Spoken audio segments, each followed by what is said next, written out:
السلام علیکم۔ حکیم ٹپس یوٹیوب چینل میں آپ کو خوش آمدید کہتا ہوں۔ امید کرتا ہوں کہ آپ خیریت سے ہوں گے۔ دعا ہے کہ آپ ہمیشہ خوش رہیں۔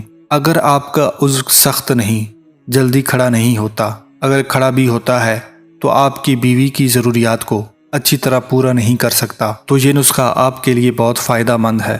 جس بھائی نے 20 سال 30 سال بھی مٹھ ماری ہو، یہ نسخہ استعمال کرنے کے بعد آپ کے عضو میں طاقت آ جائے گی اور آپ کا عضو پہلے جیسا بن جائے گا۔ اس نسخہ میں آج آپ کو ایک ایسا پھل بتاؤں گا جس کو استعمال کرنے سے آپ کی عضو میں لمبائی بھی ہو جائے گی اور آپ کی سیکس ٹائمنگ میں اضافہ ہو جائے گا۔ آپ کو ایک ایسا ٹائم بتاؤں گا جس میں یہ چھوٹا سا پھل، جاپانی پھل جس کو کہتے ہیں، اس کے ساتھ یہ چھوٹی سی چیز استعمال کیسے کرنی ہے اور کس وقت پر کرنی ہے۔ یہ بہت ہی سادہ اور آسان نسخہ ہے۔ میں یہ سمجھتا ہوں کہ آج تک کے تمام نسخوں میں یہ سب سے سستا نسخہ ہے۔ سب سے پہلے جاپانی پھل میں پائے جانے والی چیزوں کا ذکر کرنا چاہوں گا۔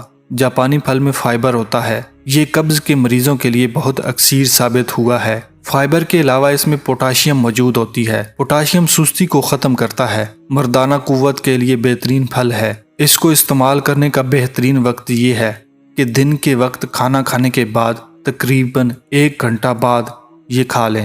انشاءاللہ آپ کی مردانہ کمزوری دور ہو جائے گی۔ امید کرتا ہوں کہ آج کا نسخہ آپ کو اچھا لگا ہے۔ اب آخر میں آپ سے گزارش کرنا چاہوں گا کہ اگر آپ نے میرے چینل کو سبسکرائب نہیں کیا تو برائے مہربانی سبسکرائب کر لیں اور ساتھ گھنٹی کے بٹن پر بھی لازمی کلک کر لیں تاکہ نئی آنے والی ویڈیو کا نوٹیفیکیشن آپ کو مل سکے۔ ملتے ہیں نئی ویڈیو کے ساتھ، تب تک کے لیے اپنا خیال رکھیے گا۔ خدا حافظ۔